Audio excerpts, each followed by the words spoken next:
Yeah, they call me Mr. Audio Ehima, aka Special Boy of one of the one of Africa. It's a new one.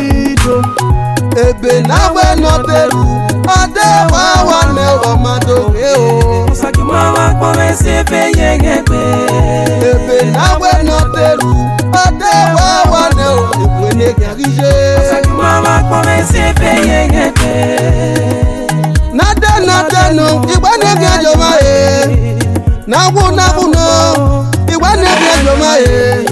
Osala bonoji mabugba Maria boye no riade Baba Rudona Saki mama kome se pe yengebe.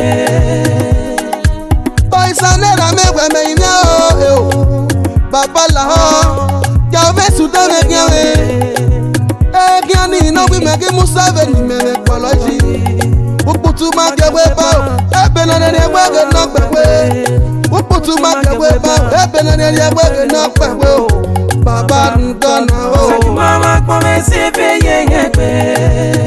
Ai gari ajamo egara pagi begoma Ai gari ojigo egara pagi begoma Uke gbabo me yese no saume lawo nugo sage ni me kase Uke gbabo me yese no saume lawo nugo jage ni me kae Bia me ne tekpene Aba kondi gbabo mo wa isi ma ni ma ko wogi mo kian o o kakmo bi me do jaye ma wa kmo me o Wagi je o kakmo bi me wa so se yo ma wa kmo me Aga ni na ga so se uruwa kwa uga ge television wa ge Big Brother Naija o ma what to me Aga ni no gira mo bela o no gira mo bije no gira mo base wala gbogbo wase me o wase me o no salo pa mi ke na wa go me when amigo say so. Ebe na we no teru, ade wa ne o mado o. Saki mama kome se pe yengebe. Ebe na we no teru, ade wa ne o ebu ne garije. Saki mama kome se pe yengebe. Tade, tawu, tawu. Na we ni mawu tawu. Na we ni matere tode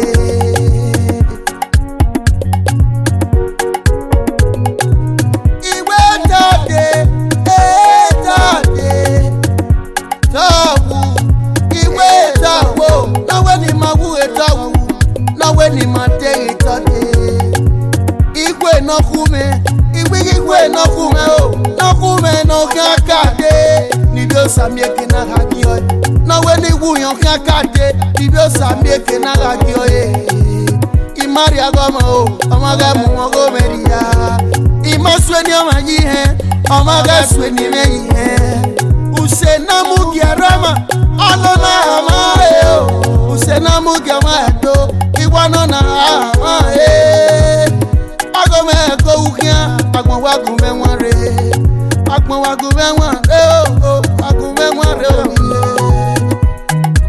This is Ovie Diamant in the building. Thank you, ladies and gentlemen. Saki mama kome se pe yengebe. Uwete o, ayimele no yime. Uwete lenu ya tole dakmo meji. Eve ne nyama meji. Eri ogi kele teji. Okiade ono na no we ya lupofo. Uwete ayimele no yime. Enyate o, gimelegade. Inyate nyanyako, gimelegau. O magia que no sa suite. Mwewe no nyawe lizo wabonamu. Ota kaise dugu, weni no kwalomo deme. My testimony go shock you. Moka yesi moi, bege no pe. It don dey shock una na, I be, original. Saki mama kome se pe yengebe. Ebe na we no teru, ade wa ne o ebu ne garije. Saki mama kome se pe yengebe. Ebe na we no teru, doge o. Sajuma wa kome se fe yenge pe.